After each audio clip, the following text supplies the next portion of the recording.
another day, another vlog ng aming journey dito sa NC. At ito nga pala, kami ay nasa calf shed.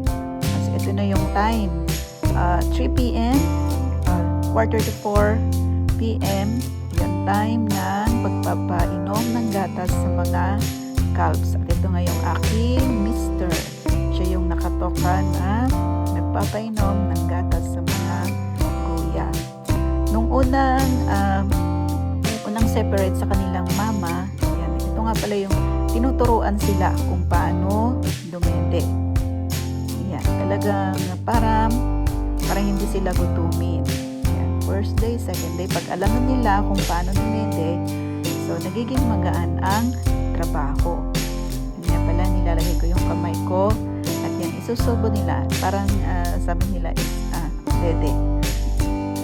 Yan, at yung mga kuya dito is kapag nakakita sila ng panibagong face, yan, para silang naninibago rin sila.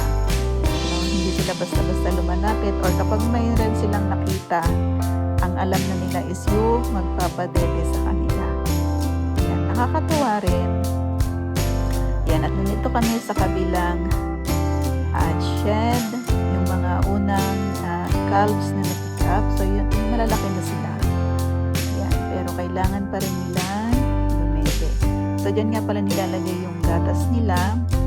Hindi na sila. Ito na yung mga naturuan kung paano dumede. Kaya kusa na silang lumalapit kapag naglalagay na ng gatas. So, ito na nga pala yung mga mother cow. Yan. At yung galing na sila sa shed dahil nagatasan na sila ngayong hapon. Kapag meron silang napapansin na tao na lumalapit sa kanila, yan, parang naiintriga din sila. At tinititigan ka. So, parang naninibago sila. Dahil kilala na nila yung mga nag-aalaga sa kanila.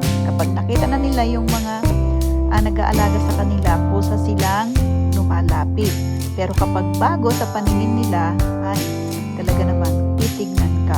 Parang kikilalanin ka rin. Kami nga pala ay nandito sa countryside ng NC. Kaya mas kokonti ang mga tao dito kumpara doon sa city ng NC. At sabi nga nila, mas marami pa daw yung mga hayop na nakatira dito kaysa sa mga tao. Kasi isa rin na inaalagaan dito ay ang mga sheep. At mula nga pala dito sa aming farm na kung nasaan kami, kapag kami nagro-grocery ay 30 minutes drive. Kaya ang pagkakaroon dito ng sasakyan ay hindi luxury kundi needs.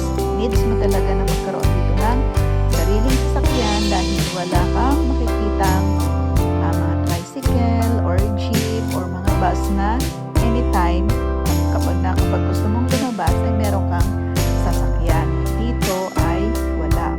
Service talaga. Sarili mong sasakyan para sa ganon kung gusto mong lumabas ay makakalabas ka. Noong una talagang malaking panibago nung kami na nakarating dito dahil ang makikita mo is talagang bulubundukin, farm, tas unang tingin mo pa lang sa labas is yung mga baka na alaga ang makikita mo. Pero ang good side niyan is napaka-peaceful, napakatahimik. Yung wala kang marinig na ingay, kung ano-ano dyan sa paligid. So napaka-peaceful sa lugar na ito na hindi ka matatakot pag gabi na kasi talaga namang alam mong safe ka. Yan, safe ka sa lugar na kung saan nandoon ka. At dito, yan, talagang kahit bundok lang yung nakikita mo, yung pakiramdam mo na peaceful ka, yung hindi ka matatakot dahil ikaw ay nasa bundok. Very safe. So, yun lang. Thank you for watching.